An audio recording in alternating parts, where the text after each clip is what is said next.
Avant de commencer ce podcast, on tient à vous informer qu'on va traiter de sujets assez sensibles, dont les agressions sexistes et sexuelles, et on va traiter de viol. Si vous êtes confortable avec ce type de sujet, vous pouvez continuer à écouter notre podcast.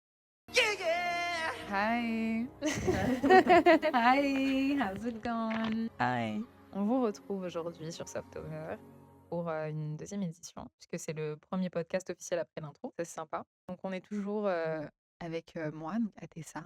Avec Mini encore. Et aujourd'hui, on est jointe par une guest. Bonjour, enchantée. Bah écoutez, moi c'est Farah, j'ai 23 ans. Militante et activiste depuis très très longtemps maintenant, sur plein de sujets différents. Donc très heureuse de vous rejoindre aujourd'hui. Super, trop cool. Waouh. Et du coup, tu es ancienne étudiante en psycho. Ouais, j'ai arrêté mes études de psychologie Ok.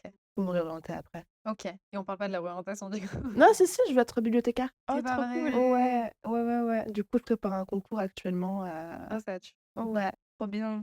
Je savais pas qu'il y avait des concours de bibliothécaires. Ça Bibliothécaire. tue. Ouais. Et du coup, tu es activiste et militante.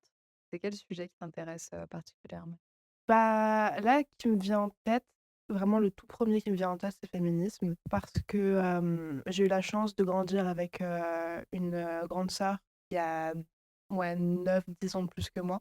Et qui, du coup, elle aussi est très féministe depuis très jeune aussi, en fait. Donc, ce qui a fait que bah, quand elle avait 16 ans, 17 ans et qu'elle partait en manif pour X ou Y cause, bah, moi, j'avais 6-7 ans, tu vois, et je la voyais partir, elle me racontait comment ça se passait. Et puis, elle s'est toujours revendiquée féministe, a assumé, je sais pas, genre ses poils, sa façon de s'habiller, d'être. Et en fait, bah, j'ai grandi avec cet exemple-là qui a fait que bah, je suis sensible à ces sujets et à ces causes très très jeune. Et que à mon tour aussi, bah, rien que depuis le collège, je pense début collège, j'ai commencé à informer mes proches, à tenir des discours bah, pro-féministes et tout, enfin, ce genre de choses, simplement.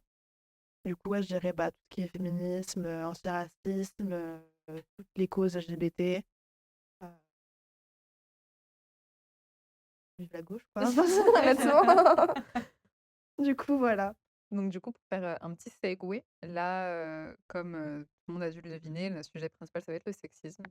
Premier point, je pense, qui est important de mentionner, c'est un truc que je vois de plus en plus, notamment sur les réseaux. Est-ce que le sexisme est toujours d'actualité? Est-ce que est-ce qu'on en parle parce qu'on le vit toujours? Et c'est vraiment une question que beaucoup, surtout d'hommes, on regarde, se posent. Est-ce que le sexisme, c'est un vrai phénomène? Est-ce qu'on le ressent encore aujourd'hui? Je pense que non. Pas du tout, jamais. Jamais. Jamais. C'est quoi le sexisme en fait? Je comprends pas. Bah, C'est moi, je nouveau? sais pas. C'est les woke qui ont C'est les créé woke, ça? Ah c'est les merde. gauchistes. Mais oui, je pense que. Enfin, moi, ce qui me dérange, c'est que les hommes, surtout sur les réseaux, vous mentionnez le mot victimisation. Et ça m'énerve. Genre, ça minimise nos expériences et ce qu'on vit au quotidien. Et personnellement, quand je vois victimisation, ça me blesse un petit peu. Ouais. Même si j'essaye d'être plus détachée par rapport à leurs paroles, à la parole des hommes. Mais ouais, inégalité de genre, inégalité de classe, enfin, ça existe toujours. Parité de travail, le machisme au quotidien, la violence, avec violence conjugale, tous les viols qui se passent. Surtout quand on connaît la définition du sexisme, enfin, c'est vraiment genre un système d'oppression basé sur le genre et ça continue d'exister.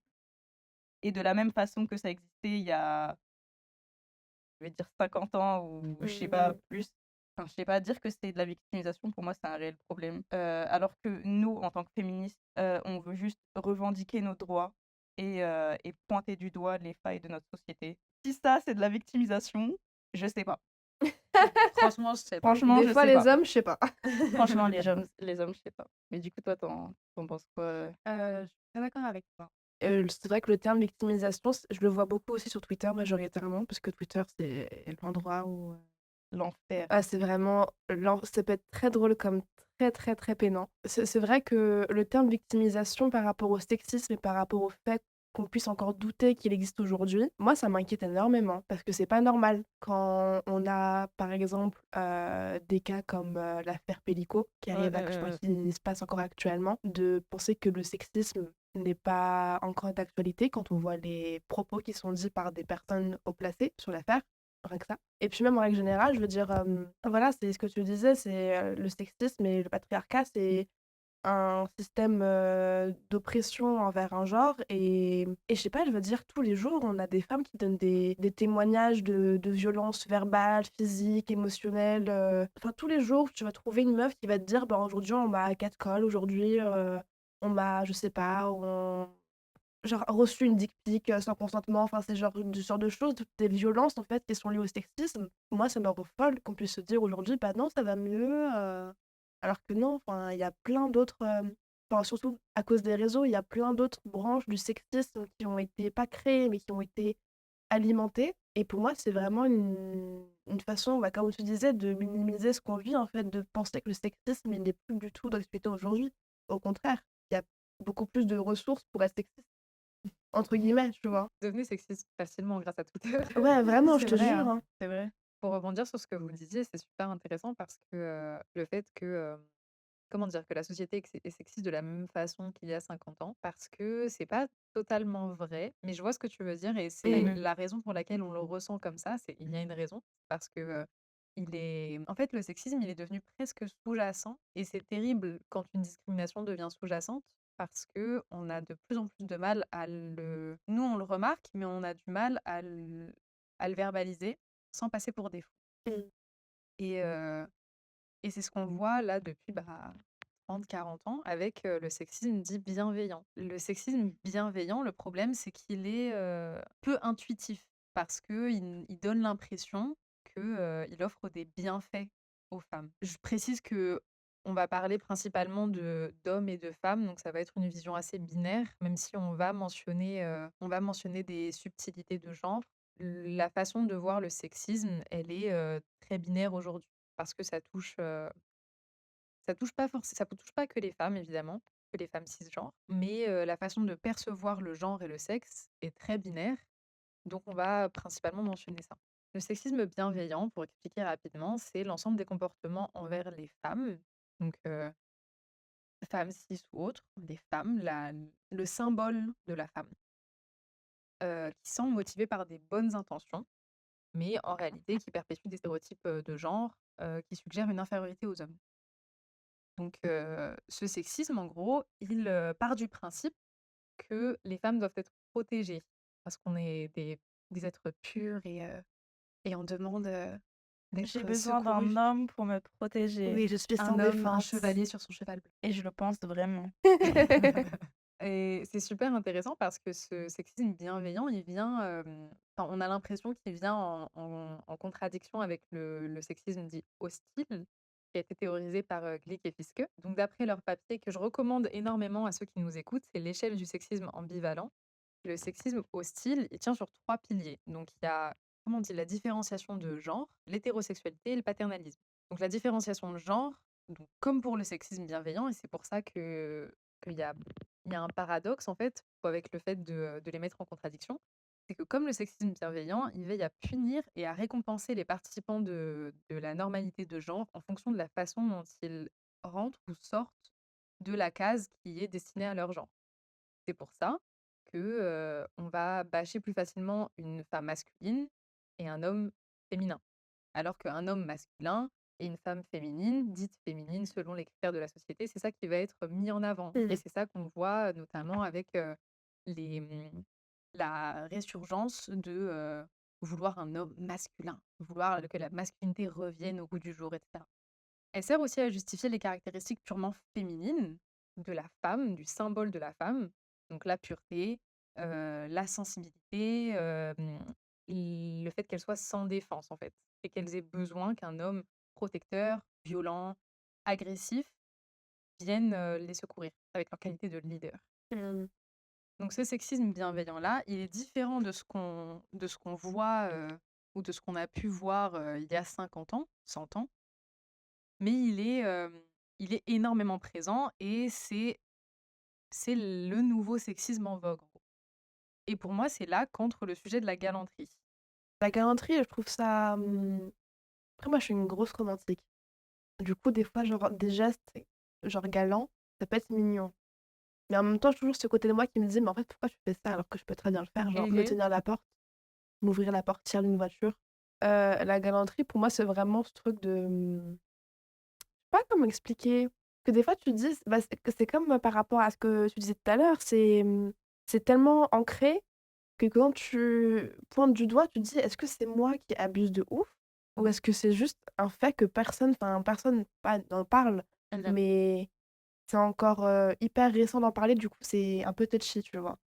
Je sais que j'en ai parlé en plus, j'en parle très souvent, à des personnes autour de moi et personnellement, ça m'a toujours dérangée de me voir tenir la porte par un homme, de passer en première dans un ascenseur pendant que l'homme en question regarde par terre, regarde dans le vide ou, me fait un geste de la main pour passer devant lui. Mmh. J'ai l'impression d'être forcée à me sentir reconnaissante, en fait. Parce que attention, faut pas prendre ce qui t'est offert pour acquis, mais faut avoir connaissance de ce qui t'est dû. Mais en tant que femme, qu'est-ce qui t'est dû, en fait? Quels sont les avantages qu'offre la galanterie? C'est quoi? C'est une chaise tirée? C'est, une porte ouverte? C'est un homme qui te raccompagne à ta voiture pour te protéger? Mais pour te protéger de quoi? De qui, en fait? Les hommes! Mais quand j'en parle, je reçois systématiquement le même type de réflexion. «Tu bien contente quand on te laisse la place. Ça va, c'est pas si grave quand même, c'est sympa. Vous les féministes, vous gueulez quand les hommes sont cons, mais vous gueulez aussi quand ils sont sympas, faudrait savoir. De toute façon, on peut rien faire de bien avec vous». Alors je précise pour les hommes et autres qui nous écoutent, parce que ces remarques-là, je les ai aussi, rencontrées avec des femmes. Le problème, c'est pas tant dans le geste qu'il est dans ce qu'il suggère. Qu'est-ce que je te dois en tant que femme pour m'avoir tenu la porte? Comment est-ce que je dois te récompenser pour avoir payé l'addition et de quelle façon je vais devoir le payer? Mmh. Bah, moi, j'ai une expérience un peu autre, mais moi, je fais les gestes de galanterie à la place des gars. Je sais pas si c'est culturel, par exemple, je tiens tout le temps la porte et on me l'a dit il y a pas longtemps, on m'a dit: «Mais à chaque fois que je sors avec toi, tu me tiens la porte et tu me fais ça». Genre je pousse les chaises pour que la personne s'assoie. Je fais tous les gestes de galanterie. Je fais pareil. C'est pas que je les remarque pas, mais les gestes de galanterie, je les vis pas parce que je les fais. Du coup, Mmh. c'est un peu étrange, mais je vois autour de moi que, j'ai des amis, qui vont parler de ces gestes et qui vont être, gênés, qui vont pas savoir quoi faire. Ouais, le délire de, par exemple, payer l'addition, oui, ils font des dates et le gars va courir pour aller payer en cachette et après il va dire: «Oui, je t'ai invité, hein, pour dire quoi Ouais, d'autre?» tu c'est vois? c'est toujours ce truc sous-jacent de, «Il faut que je te récompense. C'est Il ça. faut que je sois Et reconnaissante parce que tu Ouais, as payé l'addition». ouais. oui, en exemple de sexisme bienveillant qui est plus trop, c'est pas de la galanterie, mais j'avais noté ces exemples que j'ai vécu. C'est, «Tu cours vite pour une fille, mais je peux te protéger, je te sauverai si tu as un problème», ce genre de truc. Et ça a l'air d'être des paroles qui ont pas trop d'impact. «Tu cours vite pour une fille», c'est comme un compliment, genre, parce que moi, à l'ancienne, je courais vite. Maintenant, je cours plus vite, c'est terminé. Oui, nin pour une fille, tu comme ça. Franchement, tu cool, tu fais ça bien pour une fille. En fait, c'est le fait de bâcher ton genre pour te mettre en avant. Exactement, ouais. C'est, «Ouais, tu pas comme les autres filles, toi tu le fais bien». Ouais, Ouais, Toi, tu ouais, c'est différente. tu le fais comme un homme, en Ouais. fait. c'est ça. C'est ça. Tu le fais bien, c'est comme si tu le faisais comme un homme. Et ça, c'est Du un coup, truc de c'est fou. plus, à valoriser, du Ouais. coup, tu vois? Ouais. Mais oui, récemment, d'ailleurs là, je viens d'y penser, mais moi, je suis une personne qui joue beaucoup aux jeux vidéo. OK, Donc tout type de jeux vidéo et j'aime beaucoup les RPG, action combat. OK. Et dès que je parle de ma passion pour les jeux vidéo, qui date quand j'ai commencé à jouer aux jeux vidéo quand j'avais 5 ans. Et à chaque fois que j'en parle, on me dit: «Oui, tu vraiment la fille parfaite, c'est génial, tu joues aux jeux vidéo, c'est la première fois que je rencontre une fille qui joue aux jeux vidéo, c'est un truc de fou, waouh!» Et ça, on me l'a dit il y a pas longtemps.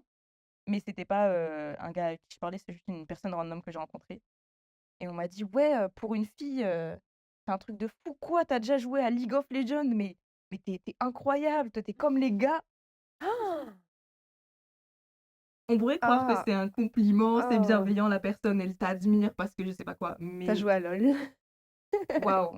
Mais au final, c'est blessant et tu en mode: «OK, ça veut dire que je suis pas une fille au final, je suis genre un Mmh. garçon où je suis plus valorisée parce que je fais un truc de gars». Mais je trouve que c'est super intéressant ce phénomène parce que pour moi, ça relève la question de, l'homoérotisme Exactement. et Ouais, de je pensais aussi. l'homosocialisation. Ouais, ouais. Parce que les caractéristiques que les hommes recherchent chez des femmes, c'est des caractéristiques qui sont, généralement associées aux hommes. Là, bah, l'exemple des jeux vidéo. Enfin, c'est marrant parce que le fait qu'il t'ait dit, «Ah, tu comme un homme», tu C'est sais? ça. C'est, Ouais, est-ce que c'est ça que tu recherches dans un partenaire, dans une partenaire féminine? Cherche un Tu homme. recherches un homme? Ouais. Et je trouve ça super intéressant parce que ça remet aussi en question la façon dont eux, ils se sociabilisent. Mmh. Parce qu'on sait aujourd'hui qu'ils sociabilisent, par rapport au regard masculin et qu'ils veulent, enfin il veut attends, je voulais dire quoi déjà? Il veut. He wants. Non, mais parce qu'ils veulent, être, pas être bien vus, mais ils veulent, impressionner leur père masculin, en fait. Ouais, ouais. Donc le fait qu'ils recherchent cette caractéristique, chez toi, c'est bon voilà, Non, c'est la petite, bizarre. bizarre, tout le monde est gay, genre. Les gars, tout le monde est gay, genre. Déjà, tu vois, je trouve que te dire: «Ouais, tu la seule meuf que je connais, qui joue aux jeux vidéo», mec, c'est faux. C'est vraiment très, très faux, genre. Je trouve aussi qu'il y a ce truc chez les hommes, cis, en règle générale, où, tu sais, il va te dire: «Waouh, tu trop intéressante, tu me plais». Il t'a posé aucune question sur toi. Tu vois ce que je veux dire? Du coup, ce truc de genre, je connais aucune meuf qui joue aux jeux vidéo, bah mec, si tu relationnais correctement avec des femmes et que tu leur posais des questions sur ce qu'elles aiment ou ce qu'elles n'aiment pas, bah tu rencontrerais voilà les meufs qui jouent aux jeux vidéo, tu vois? Je trouve. Et puis ouais, il y a aussi ce truc de, comme tu disais à Tessa, de, en fait, ils relationnent avec les femmes parce qu'ils sont attirés sexuellement par un corps féminin, mais pas par la femme parce que justement, comme vous disiez, dans les caractéristiques qu'ils recherchent, ça va être les mêmes centres d'intérêt qu'eux et qu'ils cherchent chez d'autres hommes. Enfin, c'est hyper complexe et enfin, ça prouve à quel point les hommes hétéros ne sont pas si hétéros que ça. Bref, Étrange. étrange, bizarre. Ça, c'est une réaction, à la déshumanisation de la femme. Ouais, On se retrouve réduite à des caractéristiques, en fait, à des stéréotypes, à des traits de caractère ouais. qui ne nous correspondent, la majorité du temps pas, puisque la case, femme, le symbole de la femme dont on parlait tout à l'heure, il est, bah, symbolique, en fait. Il Mmh. n'existe pas.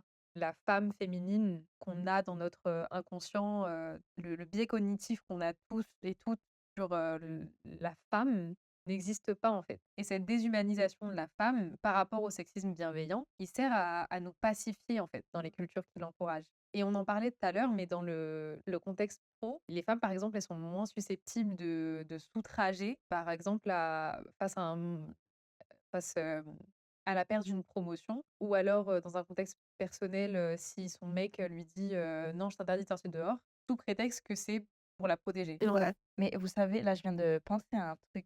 Je viens de penser à Alex Hitchen. On en parlera dans le podcast sur la Ouais. misandrie. Il y a un TikTok de lui. Alex Chen, c'est, un tiktoker. En gros, c'est un ancien basketteur et il s'est, rebrand en ouais. tiktoker, misogyne.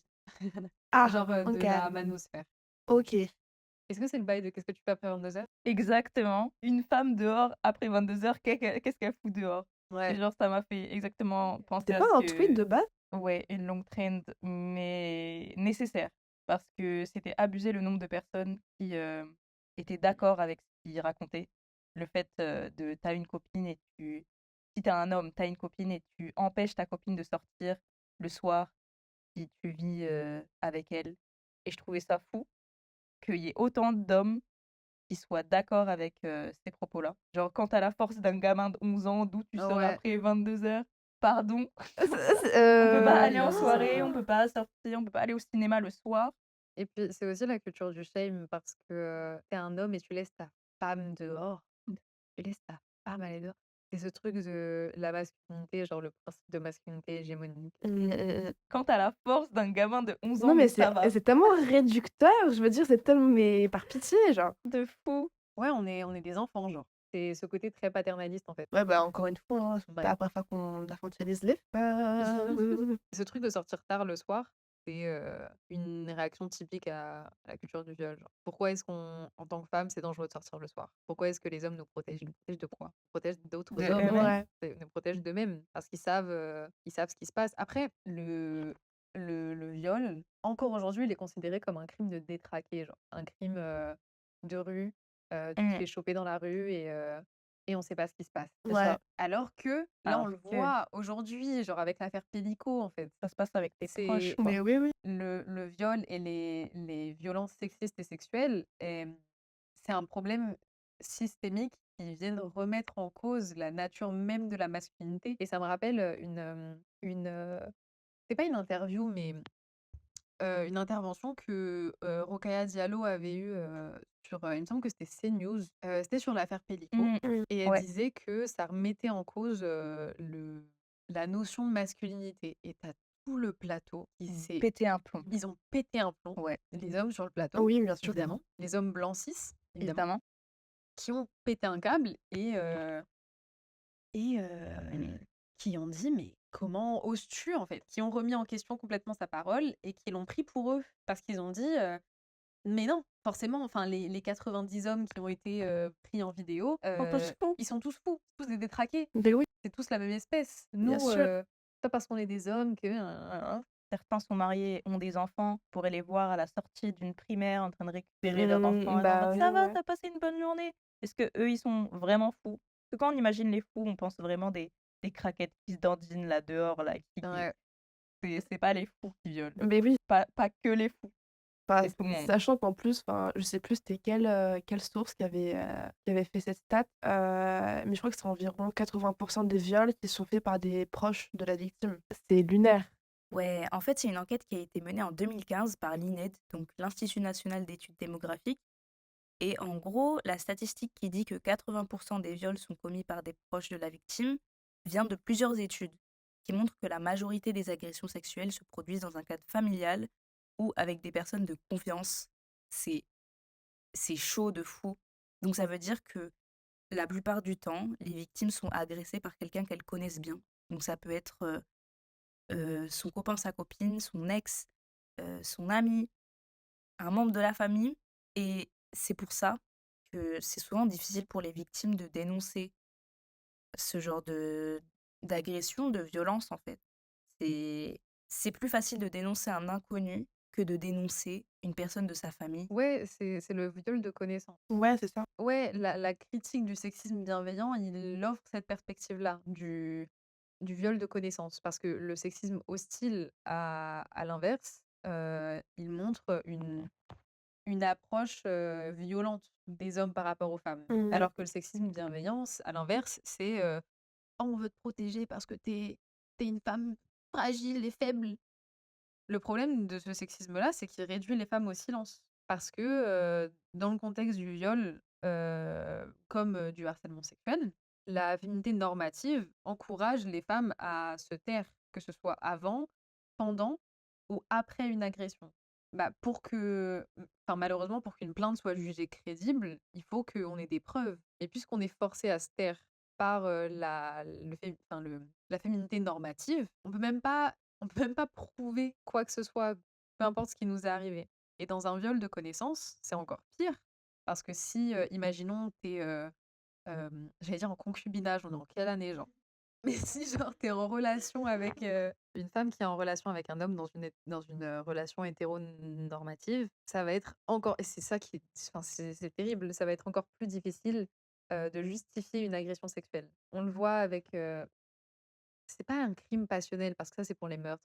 Je sais plus exactement comment ça s'appelle, mais si il arrive comment ça s'appelle? Je crois que c'est le viol conjugal, c'est ça, le viol Oui, ouais. conjugal. Heu, la façon de le justifier, regarde avec, en fait, je reparle de l'affaire Pellico parce que, s'il y avait pas eu toutes les preuves et si jamais elle s'en était rendue compte, comment est-ce qu'elle aurait pu le prouver, en fait? Mmh. Impossible.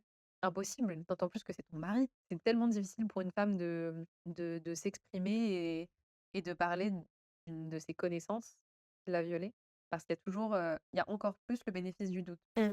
C'est ça. D'ailleurs, il y a pas longtemps, je suis retombée sur un truc qui m'a trop bouleversée sur Twitter. En fait, je sais pas si vous vous rappelez de l'exposition. Donc, c'est une exposition qui dénonce la culture du viol. Donc, l'exposition, elle date un peu, elle est sortie en 2013, mais elle a trend il y a 2 ans, ou même un peu plus de 2 ans. En tout cas, pendant le mouvement MeToo, il y a pas mal de photos de cette exposition qui ont tourné sur les réseaux sociaux. Et en fait, c'est une exposition qui a été créée par Jen Brockman et une autre docteure, je sais plus son nom, désolée. En fait, Jen Brockman, c'est la directrice du Centre de prévention et de sensibilisation aux violences sexuelles de l'Université du Kansas. En fait, elle a nommé son exposition Tu portais quoi? Donc en fait, Tu portais quoi? C'est la fameuse question quand on va au poste de police et qu'on dit oui, j'ai été agressée, je veux porter plainte. Les policiers vont poser la question, ouais, tu portais quoi?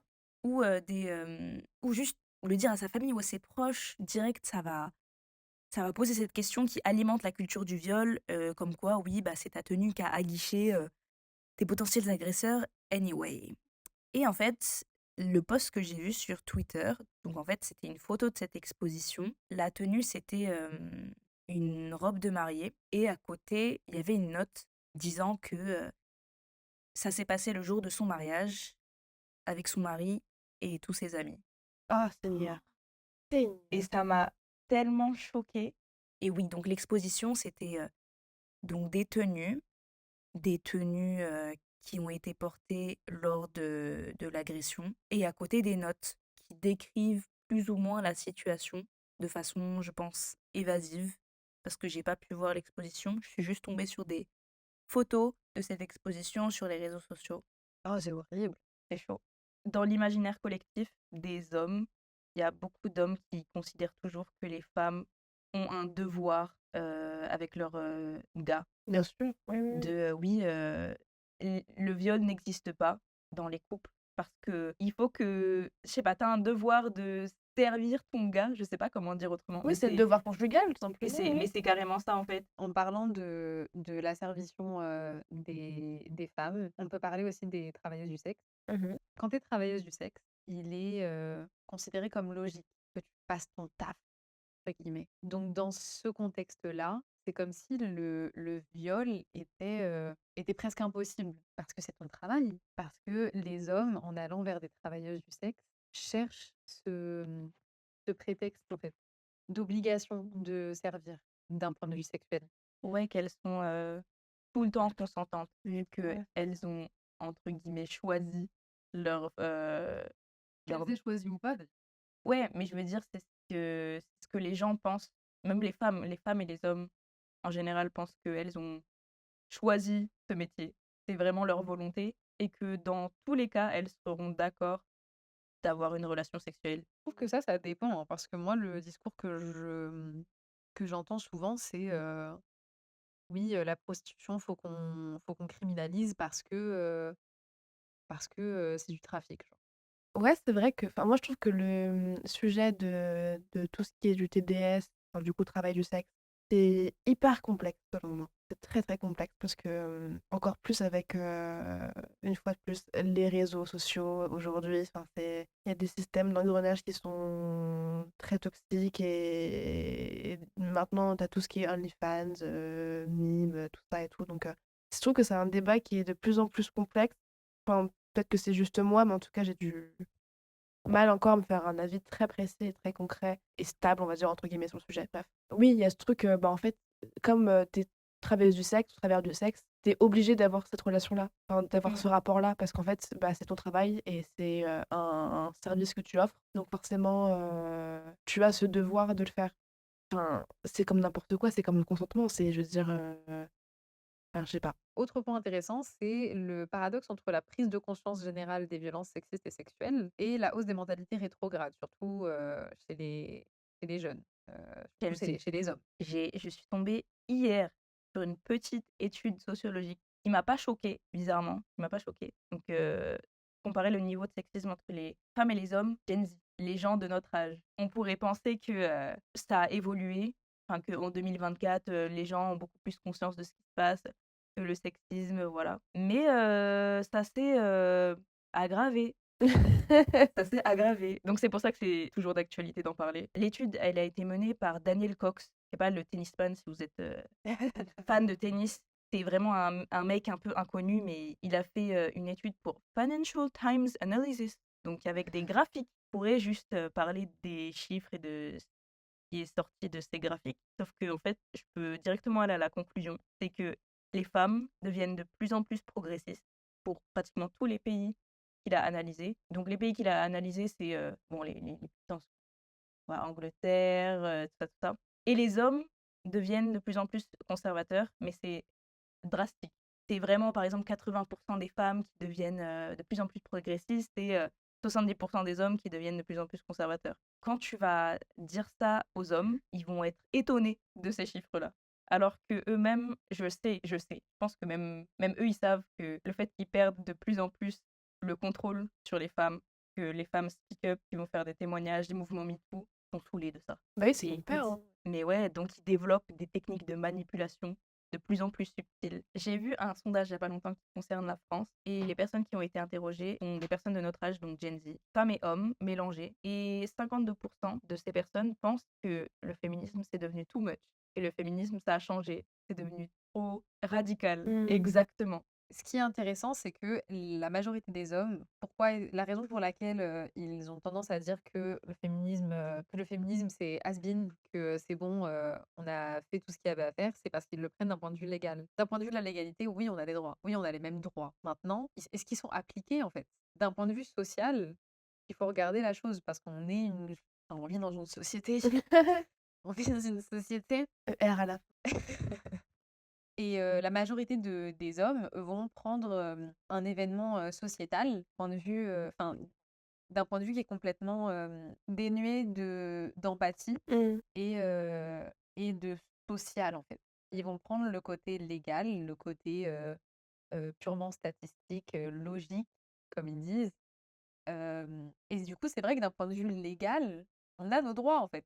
On a des droits qui sont, petit à petit, retirés. Enfin, on le voit aux États-Unis avec le droit à l'avortement. On le voit avec, le droit à la PMA qui est encore en discussion. On a réussi à avoir la PMA, mais c'est pas pour tout le monde, Ouais. pas pour toutes les femmes. Et il y a encore des discussions sur l'avortement, bref. On sait que c'est un fait maintenant que les femmes acceptent de moins en moins de se faire exploiter par les hommes. La parole se libère. Et les hommes paniquent parce qu'ils sont trop confortables dans cette situation. Mmh. Et c'est pour ça qu'il y a une hausse d'hommes qui se victimisent, qui pleurent, Le club ouin-ouin. le club ouin-ouin, qui paniquent, qui pètent un plomb parce qu'ils perdent petit à petit leur avantage d'exploitation des femmes.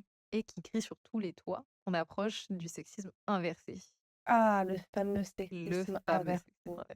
Non, mais c'est ça, moi, c'est vraiment de la peur, en fait, de perdre des privilèges et un confort, de vie, en fait, qu'ils ont depuis des années, enfin des siècles, qui évoluent avec le temps. Enfin, moi, ce qui me choque, c'est que, voilà, comme tu disais, il y a 52% de personnes, Gen Z. Gen Z, c'est quoi? C'est 18-24, un truc comme ça? 18, C'est quoi Gen Z? enfin, oui, c'est quoi la tranche d'âge de Gen Z? Attends, Je sais plus, je pour vais moi, vérifier, c'est comme ça on dit la vraie. vas-y. Entre la fin des années 90 et OK, 97, 2012. 2012, ils sont pas chez nous, Mais hein. 2012, ils ont 8 ans, frère. C'est pas chez nous. Attends, mais Gen Z. qui sont nés entre 95 et 2010. Les gens, les fameux gens. Les gens qui pensent que c'est too much. Moi, je trouve ça effrayant parce que, enfin, comment dire? On va dire 95, vas-y. Tu veux être un 95 et penser que c'est too much? Vas-y, ferme ta gueule, mais vas-y, tu vois. Vas-y, t'es un vieux, quoi. Ouais, t'es vraiment un vieux de la vieille, tu vois. Alors que, genre, des gamins et des gamines de 2010, ou même, genre, entre 2000, je sais pas, genre 2004 et 2010, je pense, ils ont quel âge, les 2004 aujourd'hui? Bah, Ils ont 20 ans. Ils ont ils ont 20 ans. Mais c'est effrayant! T'as 20 ans Ouais. Et tu penses que c'est too much? Mais vous voyez ce qui se passe sur TikTok, genre avec, comment ils appellent ça? C'est toutes les trends, TikTok sur la féminité. C'est des bails de, féminité mystérieuse, féminité occulte, féminité je sais pas quoi. En fait, ils sont en train de féminité, sombre, je sais pas comment ils appellent ça, genre dark, je sais pas quoi. Parce qu'ils sont en train de se réinventer complètement leurs propres stéréotypes de genre, en fait. Et je pense que ça joue sur le fait que les jeunes, même les filles, aient cette impression que, le féminisme, c'est devenu too much parce qu'elles se réconfortent dans ce stéréotype de féminité, archaïque, en fait. Ouais. Bah, ouais, est-ce que vous avez d'autres choses à ajouter ou pas? Sur les réseaux et tout, je pense qu'on n'a pas beaucoup parlé des réseaux. Pas tout le bail de Tradwife. Nara Smith. Nara Smith. Mais pour ouvrir ce sujet de Tradwife, Ouais. il y a un reportage envoyé spécial. OK. L'Amérique des tradwives. C'est ça, exactement. Ce reportage envoyé spécial, donc, qui s'appelle l'Amérique des Tradwives, donc qui est très centré sur les US, mais c'est intéressant d'analyser ça, même si on est en France. Et en gros, j'ai vu d'une femme qui explique que ça a toujours été son rêve d'être une tradwife parce que sa grand-mère l'était, sa mère l'est. Ce qu'on remarque maintenant avec les réseaux, c'est qu'il y a pas mal de femmes qui rêvent d'être femme au foyer, premier degré. Bah, la tradwife, ça revient à la mode. Femme au foyer qui est disponible, pour son mari, sexuellement, constamment, qui est soumise à son mari. L'esthétique surtout. Je trouve qu'il y a plein de personnes célèbres, entre guillemets, qui vont beaucoup romantiser ça comme plein d'autres sujets qui sont super problématiques, genre Lana Del Rey. Oh! Je la déteste celle-là. Alors, je Je la suis vraiment déteste. Tu désolée. gardes ou tu gardes pas, j'en ai rien à foutre. Ah, mais c'est Je une la connasse, hein. déteste au bûcher. Toi, t'es une Lana Del Rey. J'ai grandi avec elle. Je suis désolée. Je suis trop désolée. Pas besoin d'être désolé, il faut On juste la fait mettre tous à la des erreurs poubelle. dans sa Je vie, sais. c'est pas Non, grave. mais en tant que personne, je la déteste. Parce que vas-y, frère. It's you, it's all for you. Top. C'est super drôle. Ah, mais oui, hein. Oh my Clairement God. effrayant. Effrayant des enfants. Bref. Ouais, qui romantise plein de problématiques. Ouais, je trouve qu'elle a grave. Pendant un moment, elle avait une era très tradwife esthétique, genre. C'est l'era de Chemtrails Over the Country Club. Elle s'était fait saucer parce que sur sa pochette d'album, il n'y avait que des blanches. Ouais, exactement. Ouais. Après, elle a fait un post Oui. Insta ou Twitter. Elle avait fait un tweet où, genre, elle avait name drop toutes les chanteuses et rappeuses noires de la scène Et il américaine. y avait Ariana Grande dedans. Et il y avait Ariana Grande. Mais à l'époque, c'était Black Yana, du coup, ça va. Ouais, genre. À l'époque, elle était noire. Oui, ouais. Mais genre, avait plusieurs et tu phases. sais, ouais, les Meghan, les Nicki, quand elles font des bails, jamais personne leur tombe dessus. Et moi, la pauvre petite Lana Del Rey. Racisme anti-blanc, apparemment. Je sais pas. Bref. Mais ouais, les. Lana, des fois, je sais pas. Des sais fois, Des fois. déjà, des fois, c'est généreuse. Franchement, je sais pas. Franchement, je sais pas. Là. Mais ouais, là, il y a pas mal de femmes, filles qui sont plus attirées par l'esthétique et qui connaissent pas vraiment le mode de vie que ça Ouais, implique. ouais. En fait, moi, ça me déprime. Parce que quand je vois ce retour aux traditions, ça me fait de la peine parce que je me dis, après toutes les luttes qui ont été menées, tous les combats pour qu'on ait une meilleure qualité de vie, pour qu'on soit plus, et ça, c'est une avancée de dingue, pour qu'on soit plus dépendante des hommes, ça me fait énormément de peine de voir des femmes se complaire dans ces stéréotypes de genre. Ouais. Enfin, c'est un pas en arrière de zinzin, en fait. Là, c'est... Mais pour en revenir au reportage envoyé, reportage Trop bon. envoyé genre spécial, la femme dans ce reportage, qui a été suivie par les cams et tout, expliquait que ouais, elle aimait bien l'esthétique et donc quand elle était en plein dedans, elle avait l'impression que son mari la traitait comme une employée plutôt C'est que pas vrai. comme sa femme. No tu vois. way. Oh Mais no non. way! Hello, ça No mouille. way! Et elle a dit c'est une vie de merde. Bon, maintenant c'est une Qui l'eût féministe, cru, genre. féministe radicale, radicale. Donc as she should, mais C'est grave intéressant avec ce truc de ouais, j'ai envie que mon mari ramène l'argent à la maison et tout. C'est que j'avais vu un truc là-dessus. C'est que tu as des femmes qui essaient de s'échapper du modèle capitaliste. Exactement. Oui, Elles oui. s'échappent Oui. parce que travailler, c'est dur. Ouais. Travailler, c'est chiant, ça nous épuise. Et travailler pour un patron qui nous paye une misère, ça fait chier. On a mal au dos, on a mal à la tête, on a la flemme. Mais en fait, c'est pas la porte de secours. Ouais. Le système de vie de Tradwife, c'est pas la porte de secours. C'est pas ça qui va t'aider à t'échapper, en fait. Au C'est juste, contraire. au contraire, Ouais.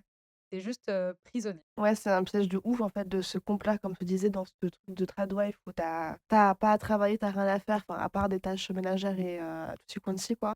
Tu deviens un four à gosse. Ouais, c'est ça, tu deviens un four à gosse, t'es dépendante financièrement de ton mari, tu veux divorcer, bah en fait, tu te t'es mort, retrouves sans bah, t'es à la rue, ressources. quoi. Et en plus, près de 10 ans après la vague MeToo, c'est fou que cette trend de tradwife Ouais. arrive. Bref, et tout ce délire de tu pries avec ton mari. Quand t'as dit, genre, quand tu pries avec ton mari, je pense aux vidéos, genre, Hakim, tu sais pas nous faire ça, c'est genre, les mains sur les pecs et moi, tu tombes, on tombe tous. Parce que Nara Smith, à la base, c'était de la propagande chrétienne. C'est grave de la propagande religieuse. à Bah la base. oui. Et elle a toute une team derrière elle, genre, enfin, ça n'a jamais été vraiment prouvé, entre guillemets, parce qu'elle, elle a jamais dit qu'elle avait une team derrière elle. Mais oui, un make-up artiste avant toutes ces vidéos, elle choisit son ongle. Je sais pas si t'as vu. Oui, elle est comme ça. Et ouais, elle Comme ça. est Pour manger, tout elle est le comme temps. ça. Non, mais ça s'appuie beaucoup sur la Bible, donc voilà. À méditer finalement, la religion. Camberge, gingembre. Corberge. Comme a dit Jésus, c'est la fin Oh de... Seigneur. Oh là là là. Jésus a dit que c'était la fin de ce premier épisode. Merci Jésus. Si vous voulez en écouter plus, notre prochain épisode sort la semaine prochaine, ou dans 2 semaines, je sais pas dans combien de temps il sort. On verra. Il sort.